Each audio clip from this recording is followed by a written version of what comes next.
Welcome friends. இப்போ ஸ்க்ரீனில் பார்த்தோம்னா சூப்பரான ஒரு ஃப்ரேம் வீடியோ வந்து அப்படி மேக் பண்ணுறதை பற்றி பார்ப்போம். வீடியோ வந்து ஸ்கிப் பண்ணாமல் பாருங்கள். சேனலுக்கு ஃபஸ்ட் டைம் வந்துருக்கீங்கன்னா சப்ஸ்கிரைப் பண்ணிவிட்டு வீடியோக்கும் ஒரு லைக் பண்ணிவிடுங்க. இப்போ வீடியோக்குள்ளே போகலாம். கைன் மாஸ்டர் அப்ளிகேஷன் ஓப்பன் பண்ணிவிட்டு கிரியேட் நியூ ஆப்ஷனை செலக்ட் பண்ணுங்கள்.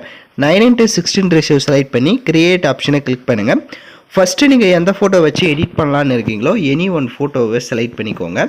ஃபோட்டோவை செலக்ட் பண்ணிட்டு அந்த ஃபோட்டோவோட டைம் டியூரேஷனை நீங்கள் எத்தனை செகண்ட் வீடியோ மேக் பண்ண போகிறீங்களோ அத்தனை செகண்டுக்கு ட்ராக் பண்ணிவிட்டு ரைட் சைடு அட்ஜஸ்ட்மெண்ட்டில் போயிட்டு ஸ்டேச்சுரேஷனை ஃபுல்லாக -100 கொடுத்துருங்க. அப்படியே பேக்கில் வந்துட்டு கீழே ஸ்க்ரோல் பண்ணிங்கன்னா விக்னேட்ன்ற ஆப்ஷன் இருக்கும், அதையும் எனேபிள் பண்ணிட்டு எகைன் அட்ஜஸ்ட்மெண்ட்லேயே போயிட்டு பிரைட்னஸ்னு இருக்கும், அதை வந்து ஒரு -40 அந்த மாதிரி கம்மி பண்ணிக்கோங்க. எகைன் வீடியோட ஃபஸ்ட்டுக்கு வந்துட்டு லேயர் ஐக்கானை செலக்ட் பண்ணுங்கள். எஃபெக்டை கிளிக் பண்ணுங்கள்.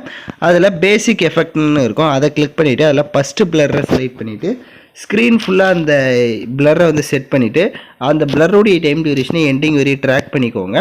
எகைன் மேலே அந்த பிளரை செலக்ட் பண்ணிங்கன்னா செட்டிங்னு இருக்கும், அதை கிளிக் பண்ணிவிட்டு பிளர் ஸ்ட்ரென்த்தை வந்து ஒரு 10 இல்லைனா ஒரு 9 அந்த மாதிரி இன்க்ரீஸ் பண்ணிவிட்டு வீடியோட ஃபஸ்ட்டுக்கு வந்துட்டு லேயர் ஐக்கான கிளிக் பண்ணுங்கள்.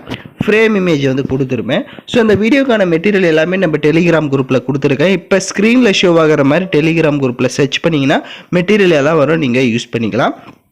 ஸோ ஃபஸ்ட்டு அந்த ஃப்ரேமை செலக்ட் பண்ணிட்டு ஸ்ப்ளிட் ஸ்க்ரீனில் ஃபுல் ஸ்க்ரீன் கொடுத்துருங்க. அந்த ஃப்ரேமோடைய டைம் டியூரேஷனை வீடியோட எண்டிங் வரையே ட்ராக் பண்ணிவிட்டு ரைட் சைடே ஸ்க்ரோல் பண்ணுங்கள். உங்களுக்கு குரோமோக்கி ஆப்ஷன் இருக்கும், அதை எனேபிள் பண்ணிவிட்டு ரைட் சைடே 2 செட்டிங் இருக்கும். ஃபஸ்ட்டில் வந்து 28 இருக்கும், அதை மட்டும் ஒரு 44 கொடுத்துருங்க. இப்போ எகைன் வீடியோட ஃபஸ்ட்டுக்கு வந்துட்டு லேயர் ஐக்கான கிளிக் பண்ணுங்கள். இப்போ நீங்கள் எடிட் பண்ண போகிற ஃபோட்டோஸை 1 by 1 நம்ம செலக்ட் பண்ணிக்கலாம். ஸோ ஃபஸ்ட்டு ஒன் ஃபோட்டோவை செலக்ட் பண்ணுங்கள். ஃபோட்டோவை செலக்ட் பண்ணிவிட்டு பேக்ரவுண்டில் பார்த்தீங்கன்னா உங்களுக்கு தெரியும் அந்த ஃப்ரேம்குள்ளே உங்களோட ஃபோட்டோ வந்து செட் ஆகிற மாதிரி கரெக்டாக ரொட்டேட் பண்ணி அதை வந்து செட் பண்ணுங்கள். இப்போ நான் எப்படி செட் பண்ணியிருக்கேனோ அந்த மாதிரி லெஃப்ட் சைட் 3 டாட்டை கிளிக் பண்ணி சென்ட் டு பேக்வேர்ட் கொடுத்துட்டிங்கன்னா பேக்கில் போய்டும். இப்போ கிராப்பிங் ஆப்ஷன் போய்ட்டு உங்களுக்கு எந்த அளவுக்கு உங்கள் ஃபோட்டோஸ் வந்து ஜூம் பண்ணி கிராப் பண்ணுமோ அந்த அளவுக்கு கரெக்டாக ஜூம் பண்ணி அந்த ஃப்ரேம்குள்ளே செட் ஆகிற மாதிரி கிராப் பண்ணிக்கோங்க. அந்த ஃபோட்டோவோட டைம் டியூரேஷனை வீடியோட எண்டிங் வரையும் ட்ராக் பண்ணிடுங்க. எகைன் வீடியோட ஃபஸ்ட்டுக்கு வந்துட்டு லேயர் ஐக்கான கிளிக் பண்ணுங்கள். நெக்ஸ்ட்டு சர்க்கிள் ஃப்ரேம் கொடுத்துருப்பேன், அந்த ஃப்ரேமை செலக்ட் பண்ணிக்கோங்க. அதோட சைஸை வந்து கம்மி பண்ணிக்கோங்க. கம்மி பண்ணிவிட்டு இதை வந்து நான் எப்படி இந்த மாதிரி சைடாக செட் பண்ணுறேனோ ஸோ அந்த மாதிரி கரெக்டாக வந்து நீங்களும் வந்து செட் பண்ணிக்கோங்க. செட் பண்ணி கரெக்டாக இருக்கணும். இந்த மாதிரி செட் பண்ணிட்டு ரைட் சைடு ஸ்க்ரோல் பண்ணிங்கன்னா குரோமோக்கி ஆப்ஷன் இருக்கும், அதை எனேபிள் பண்ணிவிட்டு அதே மாதிரி தான் அந்த ஃபஸ்ட்டு செட்டிங்கை 44 கொடுத்துட்டு அந்த ஃப்ரேமுடைய இமேஜோட டைம் டியூரேஷனை எண்டிங் வரையே ட்ராக் பண்ணிக்கோங்க. அந்த ஃப்ரேமை செலக்ட் பண்ணி லெஃப்ட் சைட் 3 டாட்டை கிளிக் பண்ணி டூப்ளிகேட் எடுத்துக்கோங்க.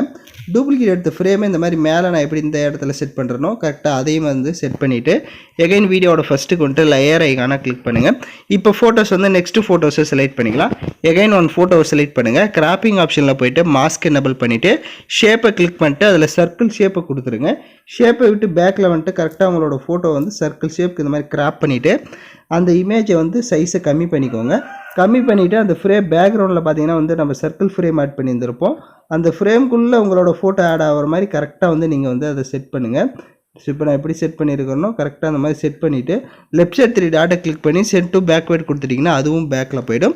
அந்த இமேஜோட டைம் டியூரேஷனும் எண்டிங் வரையே ட்ராக் பண்ணிக்கோங்க. சைடில் 1 ஃப்ரேம் இருக்கும், அதுலேயும் அதே மாதிரி ஃபோட்டோ வந்து நீங்கள் ஆட் பண்ணுங்கள்.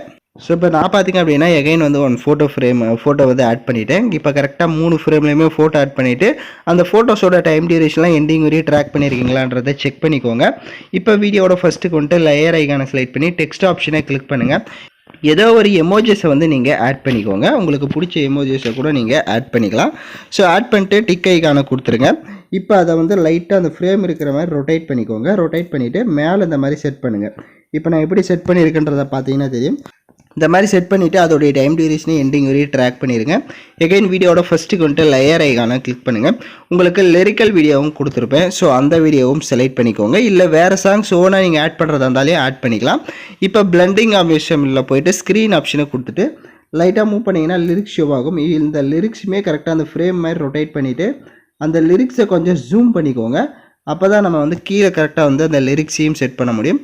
லைட்டாக ஜூம் பண்ணிவிட்டு இப்போ அந்த லிரிக்ஸ் வீடியோவை நான் எப்படி செட் பண்ணுறனோ அந்த மாதிரி கரெக்டாக வந்து செட் பண்ணிக்கோங்க. ஸோ இப்போ பார்த்தீங்கன்னா தெரிஞ்சிருக்கும் ஸோ நான் எப்படி செட் பண்ணியிருக்கேன் அப்படின்ட்டு. ஸோ இந்த மாதிரி கரெக்டாக நீங்களும் உங்கள் லிரிக்ஸ் வீடியோவை அந்த ஃப்ரேமுக்கு கீழே இந்த மாதிரி செட் பண்ணிடுங்க. இப்போ எகைன் வீடியோவோட ஃபஸ்ட்டுக்கு வந்துட்டு லேயர் ஐக்கான கிளிக் பண்ணுங்கள். உங்களுக்கு ஹார்ட் எஃபெக்ட் வீடியோ வந்து கொடுத்துருப்பேன், ஸோ அந்த வீடியோவும் செலக்ட் பண்ணிக்கோங்க. ஹார்ட் எஃபெக்ட் செலக்ட் பண்ணிட்டு அதில் இருக்க ஆடியோவை மியூட் பண்ணுங்கள். அப்படியே பேக்கில் வந்துட்டு ஸ்ப்ளிட் ஸ்க்ரீனில் ஃபுல் ஸ்க்ரீன் கொடுத்துருங்க. எகைன் பேக்கில் வந்துட்டு கீழே பிளண்டிங் ஆப்ஷன் இருக்கும், அதில் ஸ்க்ரீன் ஆப்ஷனை கொடுத்துருக்கேன். இப்போ எகைன் வீடியோவோட ஃபஸ்ட்டுக்கு வந்துடுங்க. இப்போ அந்த பிளர் எஃபெக்டை செலக்ட் பண்ணுங்கள். ஸோ நம்ம ஆட் பண்ண பிளர்ரை செலக்ட் பண்ணிவிட்டு ரைட் சைடு அந்த செட்டிங்கை கிளிக் பண்ணிவிட்டு இப்போ வந்து பிளர் ஸ்ட்ரென்த்தை கொஞ்சம் மைனஸ் பண்ணிக்கோங்க. பேக்ரவுண்டில் இருக்க ஃபோட்டோ நமக்கு லைட்டாக தெரிஞ்சாலும் ஓகே தான். ஸோ இந்த மாதிரி மைனஸ் பண்ணிட்டீங்க அப்படின்னா உங்களுக்கு பேக்ரவுண்டில் இருக்க ஃபோட்டோவும் லைட்டாக வந்து ஷோ ஆகும். ஸோ இப்போ பார்த்திங்க அப்படின்னா நம்ம வீடியோ வந்து சூப்பராக வந்து மேக் பண்ணியாச்சு. நான் சொன்ன ஸ்டெப் பை வந்து கரெக்டாக வந்து ஃபாலோ பண்ணிக்கோங்க. எல்லாம் கரெக்டாக பண்ணிட்டீங்க அப்படின்னா நீங்கள் எக்ஸ்போர்ட் பண்ணிவிடுங்க. ஓகே ஃப்ரெண்ட்ஸ், இந்த வீடியோ பிடிச்சிருந்தால் லைக் பண்ணுங்கள், ஷேர் பண்ணுங்கள், சப்ஸ்கிரைப் பண்ணிவிட்டு கூட இருக்க பெல் பட்டனையும் கிளிக் பண்ணுங்கள். அப்போ தான் நம்ம சேனல்ஸில் போடுற எல்லா வீடியோஸோட நோட்டிஃபிகேஷன்ஸும் உடனடியாக வரும்.